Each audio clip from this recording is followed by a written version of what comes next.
Hi అండి, నమస్తే. Welcome to Rohini Krishna స్వామి. ఈరోజు రెసిపీ ఒక స్పెషల్ రెసిపీ అండి. మన పండుమిరపకాయ గోంగూర పెట్టినప్పుడు మన సబ్స్క్రైబర్స్ ఒకళ్ళు ట్రై చేసి టేస్ట్ చాలా బాగుందన్నారు.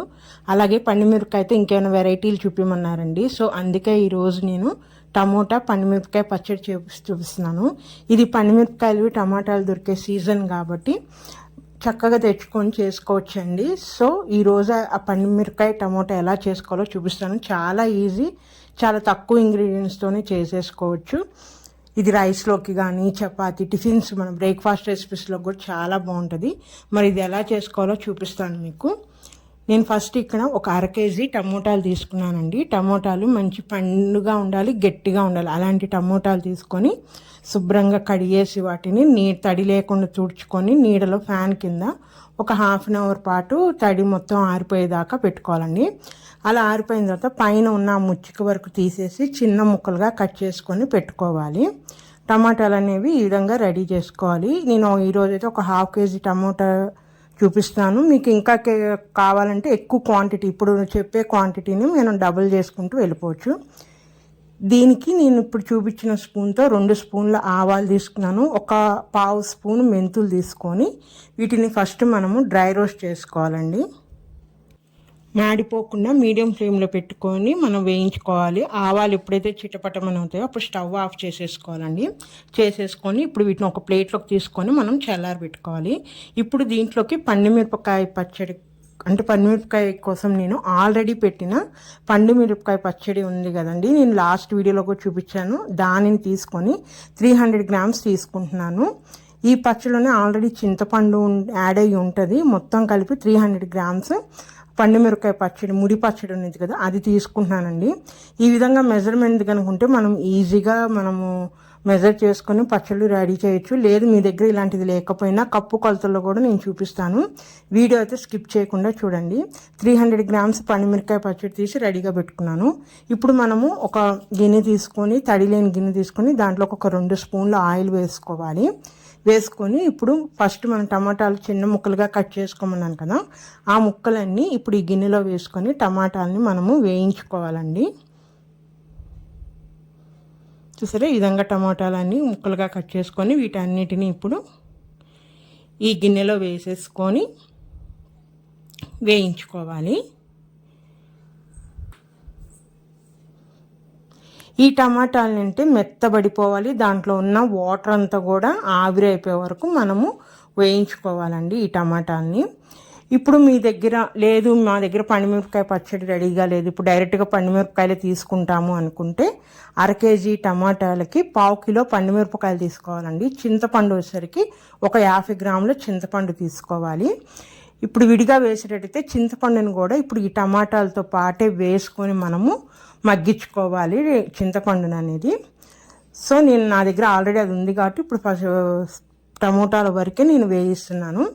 చెప్పాను కదా, టమోటాలని మెత్తబడాలి, దాంట్లో ఉన్న వాటర్ కూడా మనకి మొత్తము ఆవిరైపోయే వరకు వేయించుకోవాలి.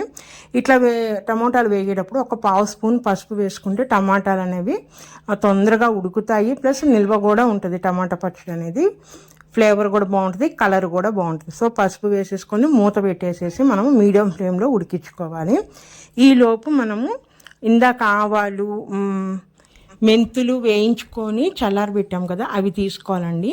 దీంట్లోకే నేను ఇప్పుడు ఉప్పు చెప్తున్నాను. ఉప్పు ఆల్రెడీ పండుమిరపకాయ దాంట్లో ఉంది కాబట్టి ఒక 3 స్పూన్ల ఉప్పు యాడ్ చేస్తున్నాను. మీరు కనుక డైరెక్ట్గా పండుమిరపకాయలు తీసుకుంటే ఉప్పు కూడా 50 గ్రాములు తీసుకోవాలి.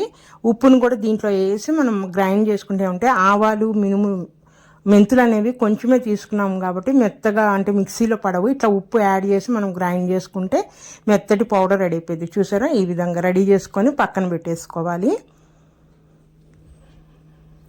ఇప్పుడు మూత తీసి చూద్దాము టమోటాలు ఎంతవరకు ఉడికినాయో. చూసారా, టమాటాలో నుంచి వాటర్ అనేది వచ్చేసింది కదా, టమాటా అనేది మెత్తబడింది. కానీ ఆ టమాటాలో నుంచి వచ్చిన వాటర్ ఉంది కదా, అది కూడా మొత్తం మనకి ఆవిరైపోవాలి. అప్పుడు వరకు వేయించుకోవాలండి. ఏ మాత్రం వాటర్ అనేది ఉండకూడదు. ఉండకుండా టమాటా గుజ్జులాగా తయారవ్వాలి మనకి, అప్పుడే పచ్చడి నిల్వ ఉంటుంది. సో ఈ విధంగా వాటర్ అంతా ఇంకిపోయి మనకి మెత్తటి గుజ్జు రెడీ అయింది కదా. ఇప్పుడు దీనిని స్టవ్ ఆఫ్ చేసేసి చల్లారబెట్టుకోవాలి ఈ టమాటా మిశ్రమాన్ని.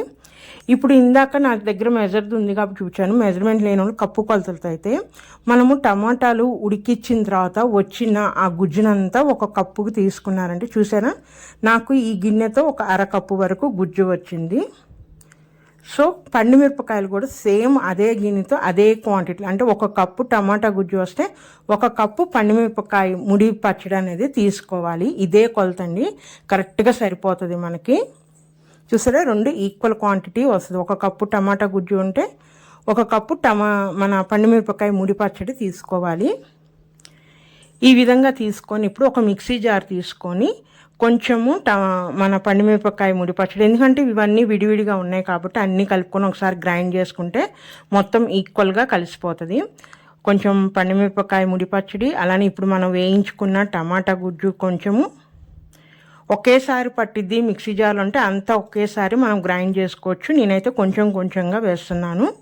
అలానే ఇందాక గ్రైండ్ చేసుకున్న ఆవాలు, మెంతులు, ఉప్పు పొడి ఉంది కదా, అది కూడా వేసుకోవాలి. సగము వేసుకొని ఇప్పుడు దీనిని మనము మెత్తగా గ్రైండ్ చేసుకోవాలి.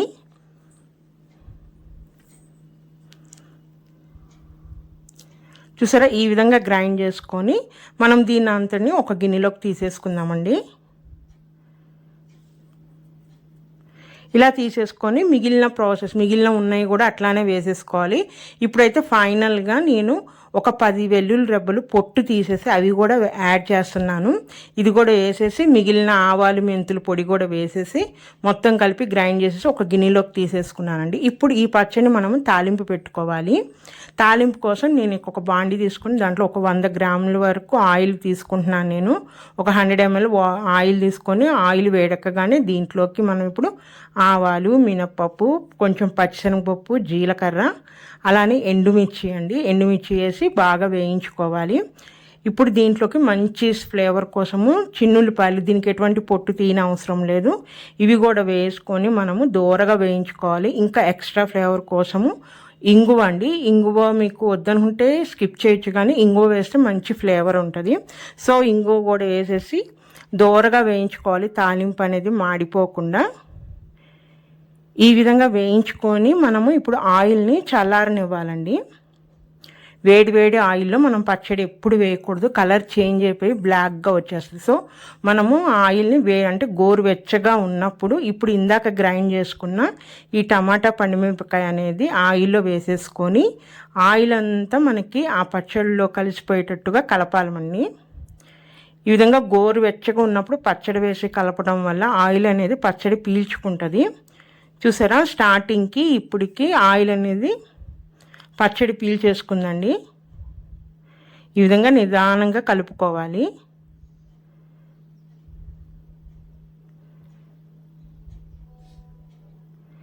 ఇలా కలుపుకునే ఫైనల్గా ఒకసారి సాల్ట్ చెక్ చేసుకోవాలి మనము. ఇప్పుడు ఏమన్నా కొంచెం తగ్గితే అడ్జస్ట్ చేసుకోవచ్చు, నాకైతే కరెక్ట్గా సరిపోయింది. సో సాల్ట్ సరిపోయిన తర్వాత ఇప్పుడు దీనిని గోరువెచ్చగా ఉంది కాబట్టి మనం మూత పెట్టేసి లైట్గా కొంచెం ఓపెన్ ఉన్నట్టుగా మూత పెట్టేసి ఒక బాగా పూర్తిగా చల్లారే వరకు మనం వెయిట్ చేయాలండి. పూర్తిగా చల్లారిన తర్వాత ఏంటంటే ఇప్పుడు ఆయిల్ పీల్చుకుంది కదా, ఆయిల్ అంతా కూడా బయటకు వచ్చేస్తుంది మనకి పచ్చడి అనేది. ఒక గంటలోనే మొత్తం కూల్ అయిపోతుందండి పచ్చడి.